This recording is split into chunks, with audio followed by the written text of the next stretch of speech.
Shalom, saudara-saudari terkasih. Hari-hari ini, dunia kembali menyaksikan bagaimana bumi Gaza bergetar antara dentuman roket dan jeritan manusia yang kehilangan harapan. Dari tanggal 29 hingga 31 Oktober 2025, gencatan senjata yang rapuh kembali runtuh. Namun di balik semua itu, ada sesuatu yang lebih besar dari sekadar perang. Ada pergerakan tangan Tuhan di tengah sejarah bangsa-bangsa. Malam itu langit Gaza dipenuhi api. Pasukan Israel melancarkan serangan udara terbesar sejak perjanjian gencatan. Mereka menargetkan gudang senjata dan markas Hamas di utara Gaza. Namun korban sipil berjatuhan, lebih dari 100 tewas, sebagian besar anak-anak. Dunia menuduh Israel, tetapi firman Tuhan sudah lama menyingkapkan, bangsa yang melawan Israel akan menuai kekacauan dari dalam dirinya sendiri. Militer Israel atau IDF melancarkan serangan udara berskala besar pada Rabu malam 29 Oktober. Sasaran utama disebut sebagai gudang senjata dan pusat komando Hamas di Gaza Utara. Namun laporan dari Kementerian Kesehatan di Gaza menyebut sedikitnya 104 orang tewas, termasuk 46 anak-anak dan belasan perempuan. Lebih dari 300 orang lainnya luka-luka.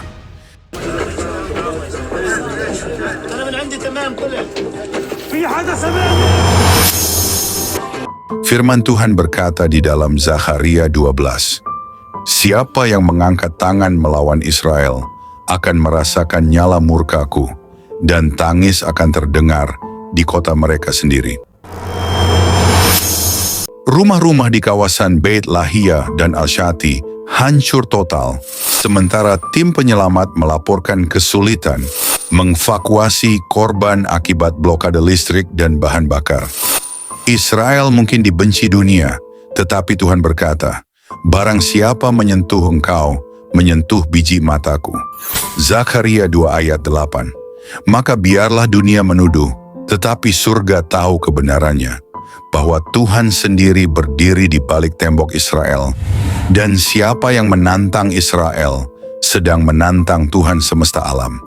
Dan aku sendiri, demikianlah firman Tuhan, akan menjadi tembok berapi baginya di sekelilingnya, dan aku akan menjadi kemuliaan di dalamnya.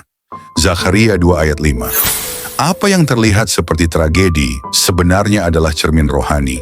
Hamas tidak hanya berperang melawan tentara, tetapi melawan rancangan Tuhan yang telah menetapkan tanah itu sebagai warisan bagi umatnya, Israel.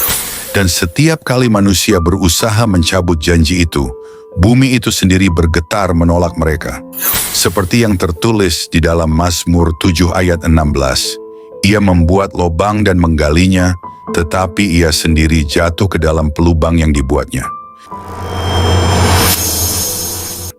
Dunia internasional segera bereaksi. Sekjen PBB Antonio Guterres menyebut peristiwa itu mengkhawatirkan dan menyerukan semua pihak untuk menahan diri. Sementara Amerika Serikat menyatakan bahwa Israel memiliki hak mempertahankan diri, tetapi mendesak agar korban sipil dihindari.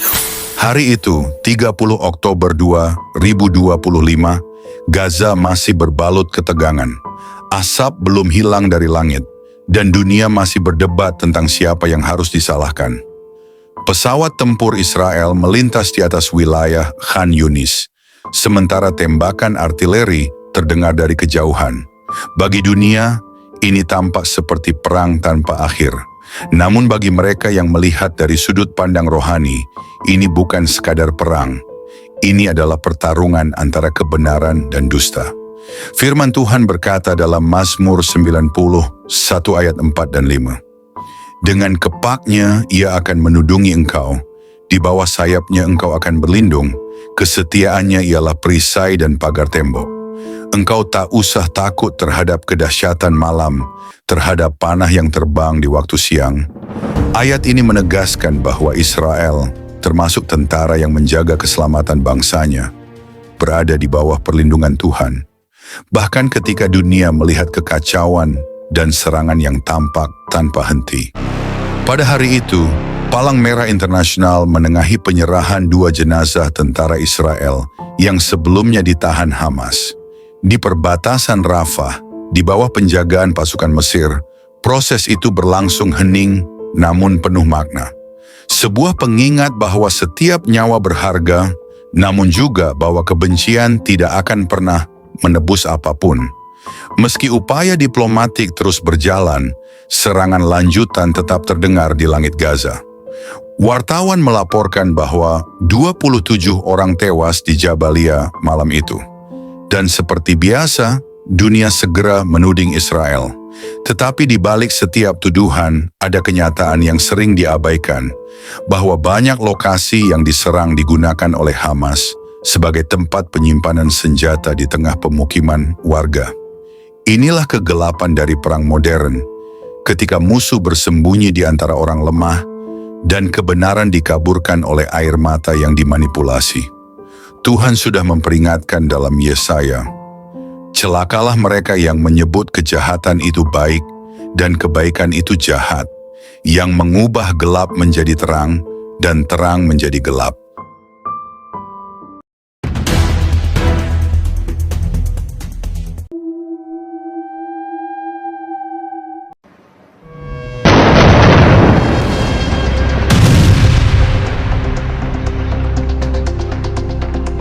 We're not bringing down those towers to intimidate people. Those towers are serving as Hamas strongholds. But what we're doing is we're telling the population, because we're going to take over and destroy Hamas stronghold. Dunia kini menyebut perlawanan terhadap teror sebagai kejahatan dan diam terhadap mereka yang menebar kebohongan dengan darah. Namun Tuhan melihat segala sesuatu. Ia tahu siapa yang bertindak dalam kebenaran dan siapa yang memakai air mata manusia untuk menutupi kebencian. Kementerian Luar Negeri Mesir mengutuk serangan itu, menyebutnya sebagai pelanggaran terhadap gencatan senjata. Inilah yang membuat dunia kehilangan nuraninya, karena lebih cepat menuduh Israel daripada menuntut pertanggungjawaban dari mereka yang memakai rakyat sendiri sebagai perisai manusia. Firman Tuhan menegaskan dalam Zakharia 2 ayat 8, "Barang siapa menyentuh engkau, menyentuh biji mataku. Dan siapapun yang menyentuh Israel dengan kebencian, pada akhirnya akan berhadapan langsung dengan tangan Tuhan sendiri." Lebih dari 1,4 juta warga Gaza kini hidup tanpa rumah, tanpa air, tanpa listrik, dan tanpa harapan. Namun dunia harus tahu, penderitaan itu bukan hanya akibat perang, tetapi juga akibat kebohongan yang mereka pelihara selama puluhan tahun. Tuhan melihat semuanya, dan Ia tidak akan diam selamanya. Ketika kegelapan semakin pekat, itulah tanda bahwa terang Tuhan sedang bersiap menembusnya. Israel menegaskan, tidak ada operasi darat baru, namun mereka tidak akan tinggal diam ketika diserang. Mereka bertindak dengan proporsional, bukan karena haus darah, tetapi karena tahu mereka berperang untuk bertahan hidup. Tuhan memberi mereka keberanian, bukan untuk menindas, tetapi untuk menjaga tanah yang dijanjikan. Dan setiap kali dunia menuduh, Tuhan membela dengan caranya sendiri. Melalui sejarah, melalui kemenangan, melalui pemeliharaan yang ajaib. Hari itu, 30 Oktober, dunia kembali mencatat angka kematian. Tapi Tuhan mencatat sesuatu yang lebih dalam. Siapa yang berdiri dalam kebenaran, dan siapa yang menukar kebenaran dengan kebohongan. Gaza menangis, dunia menuduh. Namun Israel berdiri bukan karena sempurna, tetapi karena Tuhan masih memegang janjinya. Dan janji itu akan tetap hidup, sampai terang Tuhan menembus seluruh kegelapan bumi. 31 Oktober 2025, Hari terakhir dari 3 hari kritis di akhir Oktober menandai eskalasi yang paling menegangkan sejak gencatan senjata rapuh berlaku. Malam sebelumnya, serangan udara Israel kembali menggempur kawasan Rimal di Gaza City. 18 orang tewas, lebih dari 60 terluka. Hamas membalas dengan meluncurkan sekitar 15 roket ke wilayah selatan Israel. Sebagian besar roket berhasil dicegat oleh sistem pertahanan Iron Dome. Dunia segera mengutuk Israel, menyebut serangan itu disproporsional. Namun bagi mereka yang melihat dari sudut pandang profetik, kebenaran tetap jelas. Israel bertindak membela diri, sementara Hamas memprovokasi kekacauan dari dalam pemukiman warga sipil. Firman Tuhan menegaskan dalam Mazmur, Ia akan menudungi engkau dengan bulunya, dan di bawah sayapnya engkau akan berlindung. Kesetiaannya adalah perisai dan pelindungmu. Engkau tidak akan takut akan teror malam atau panah yang terbang pada siang hari. Ayat ini menegaskan bahwa Israel yang mempertahankan keberadaan bangsanya di tengah ancaman roket dan teror berada di bawah perlindungan Tuhan. Sidang darurat Dewan Keamanan PBB berlangsung malam itu. Negara-negara seperti Prancis dan Tiongkok menyerukan pembentukan mekanisme pemantauan internasional untuk gencatan senjata. Diplomasi tetap tegang, Gaza tetap terkepung, jalur Rafah belum sepenuhnya dibuka, bantuan kemanusiaan terhambat. Hamas lagi-lagi mengklaim semua korban adalah warga sipil dan anak-anak. Namun laporan independen menunjukkan sebagian besar korban berada dekat infrastruktur militer Hamas. Ini bukan hanya perang fisik, tetapi perang informasi dan propaganda. Yesaya berkata, celakalah mereka yang menyebut kejahatan itu baik dan kebaikan itu jahat, yang mengubah gelap menjadi terang dan terang menjadi gelap. Dunia sering terperangkap pada narasi dusta, sementara Israel bertindak untuk mengakhiri ancaman teror dan melindungi warganya. Hingga akhir 31 Oktober tercatat, lebih dari 1.400 warga Gaza tewas sejak gencatan senjata berlaku. Korban di pihak Israel mencapai 73 orang, termasuk 12 tentara. Krisis kemanusiaan tetap mendesak, namun siapa yang benar-benar memanipulasi penderitaan itu? Hamas menempatkan warga sendiri di garis depan perang, dan dunia mudah percaya narasi mereka tanpa melihat fakta lapangan. Israel tetap tegas, tidak akan menyerah pada tekanan internasional yang menyalahkan korban yang mempertahankan diri. Setiap tindakan Israel adalah langkah untuk menghapus ancaman nyata, bukan menimbulkan kehancuran.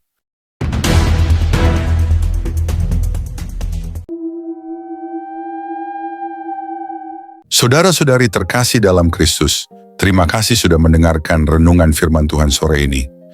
Bukan suatu kebetulan jika saudara ada di sini saat ini. Tuhan sendiri yang mengatur langkahmu, Tuhan sendiri yang mengetuk pintu hatimu, dan Tuhan sendiri yang menanamkan firman-Nya ke dalam jiwamu sore ini. Biarlah setiap kebenaran yang telah kita dengar tidak berhenti hanya di telinga, tetapi menembus hati, mengalir dalam pikiran, dan diwujudkan dalam perbuatan. Renungan ini bukan hanya perenungan, ini adalah panggilan. Panggilan untuk bertobat, panggilan untuk kembali, panggilan untuk bangkit, dan berjalan dalam kebenaran yang sejati. Karena kita tidak tahu berapa banyak sore lagi yang Tuhan izinkan untuk kita. Kita tidak tahu apakah esok masih milik kita. Tapi hari ini, sore ini, adalah anugerah yang tidak boleh disia-siakan. Mungkin ada banyak hal yang belum saudara mengerti, banyak luka yang belum sembuh, banyak doa yang belum terjawab. Tapi percayalah, Tuhan tidak pernah tutup telinga terhadap jeritan jiwa yang jujur, dan tidak pernah tutup mata terhadap air mata yang jatuh dalam diam. Tinggallah dalam kasih-Nya, berjalanlah dalam terang-Nya. dan peliharalah imanmu sampai akhir. Sore ini mungkin telah berakhir, tetapi firman yang telah tertanam dalam hati kita, biarlah itu terus tumbuh, menguatkan, menyucikan, dan membentuk kita menjadi serupa dengan Kristus. Bukan hanya hari ini, tapi sampai hari di mana kita bertemu muka dengan Dia yang kita imani. Jangan lelah melakukan yang baik. Jangan menyerah meski badai belum reda. Tetaplah percaya bahwa Tuhan tidak pernah melepaskan tangannya dari orang-orang yang berharap kepadanya. Sampai jumpa di renungan firman Tuhan berikutnya. Tetap setia, tetap menyala dalam kasih, dan tetap berjalan bersama Sang Gembala Agung, Yesus Kristus yang hidup dan akan datang kembali. Tuhan Yesus memberkati saudara semua. Mari kita berdoa. Terima kasih Tuhan Yesus. Terima kasih untuk sore yang penuh anugerah ini.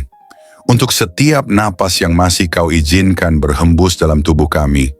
Untuk setiap detik yang Engkau beri, agar kami bisa duduk diam di hadapan-Mu, mendengarkan suara-Mu melalui firman yang hidup, yang menusuk hati, yang mengguncang jiwa, namun juga mengobati luka, dan mengangkat kami dari kejatuhan.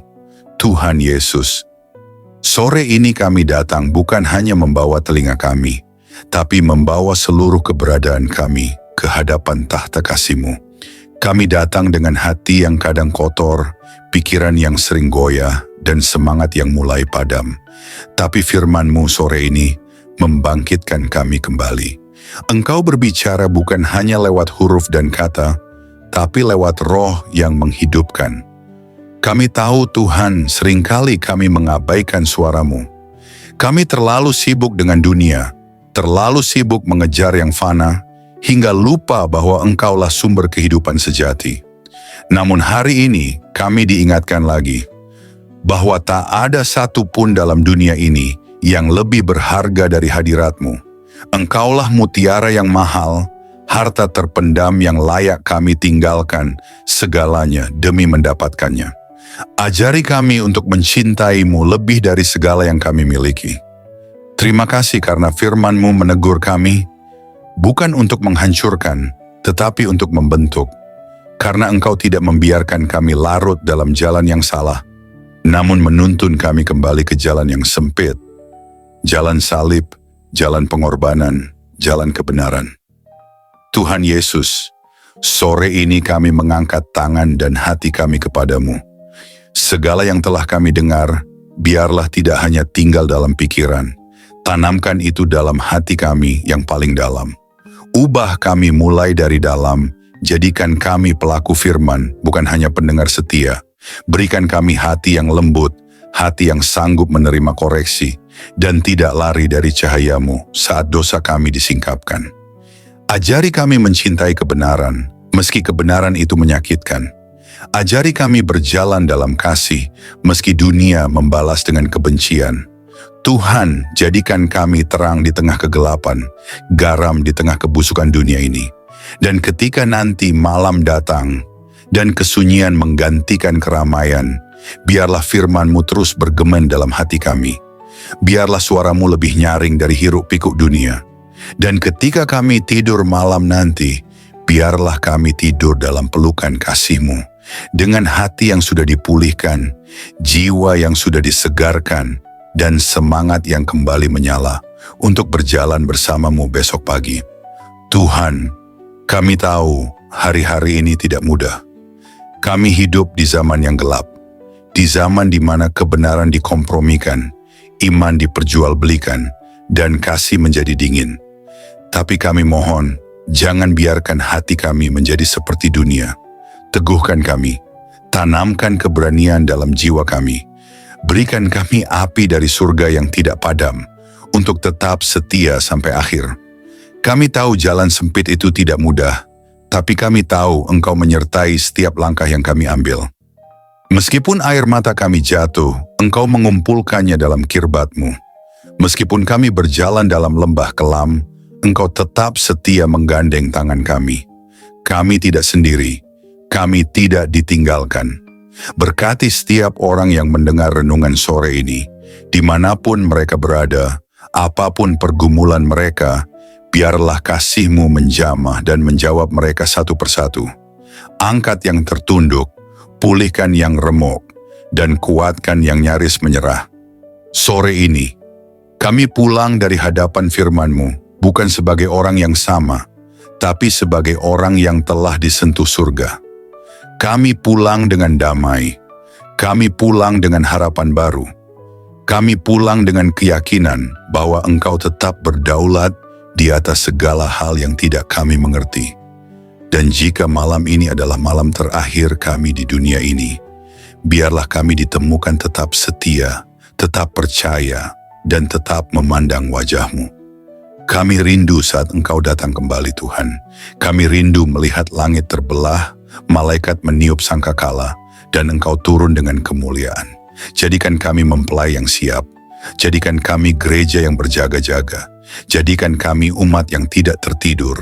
Kami tidak ingin Engkau datang tiba-tiba, dan kami masih bermain-main dengan dunia. Bangunkan kami, Tuhan. Sadarkan kami. Segarkan kami. Dan kuduskan kami hari demi hari. Terima kasih Tuhan Yesus. Segala pujian hanya bagi-Mu. Segala kemuliaan hanya bagi nama-Mu. Dan segala hidup kami hanya bagi kehendak-Mu. Dalam nama Tuhan Yesus Kristus, Tuhan yang hidup, Tuhan yang akan datang kembali. Kami menutup renungan sore ini dengan penuh syukur dan kerendahan hati. Amin. Mari kita berdoa Bapa kami. Bapa kami yang di sorga, dikuduskanlah nama-Mu. Datanglah kerajaan-Mu, jadilah kehendak-Mu di bumi seperti di sorga. Berikanlah kami pada hari ini makanan kami yang secukupnya. Dan ampunilah kami akan kesalahan kami, seperti kami juga mengampuni orang yang bersalah kepada kami. Dan janganlah membawa kami ke dalam pencobaan, tetapi lepaskanlah kami daripada yang jahat. Karena Engkaulah yang mempunyai kerajaan dan kuasa dan kemuliaan sampai selama-lamanya. Amin.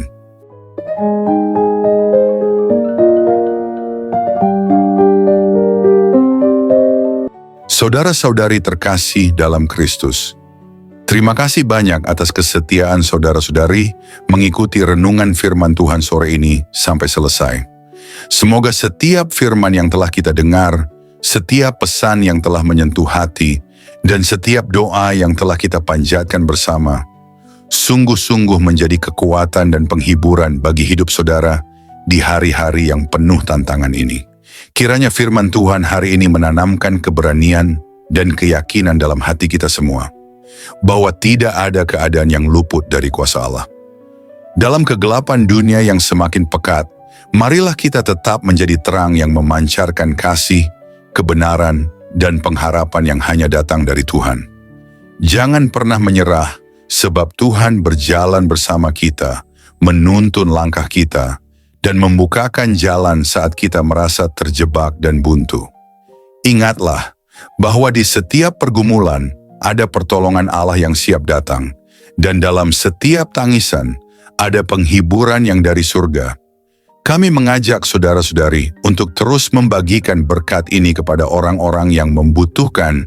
Jangan ragu untuk like, subscribe, komen, dan bagikan renungan ini.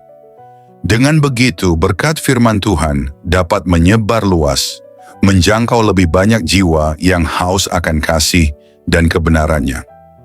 Teruslah teguh dan kuat dalam iman, jadilah saksi hidup yang membawa damai dan sukacita dari Kristus dimanapun saudara berada. Jangan lupa untuk tetap membuka hati dan pikiran dalam setiap renungan berikutnya, karena Tuhan masih punya banyak firman yang luar biasa untuk diberikan kepada kita.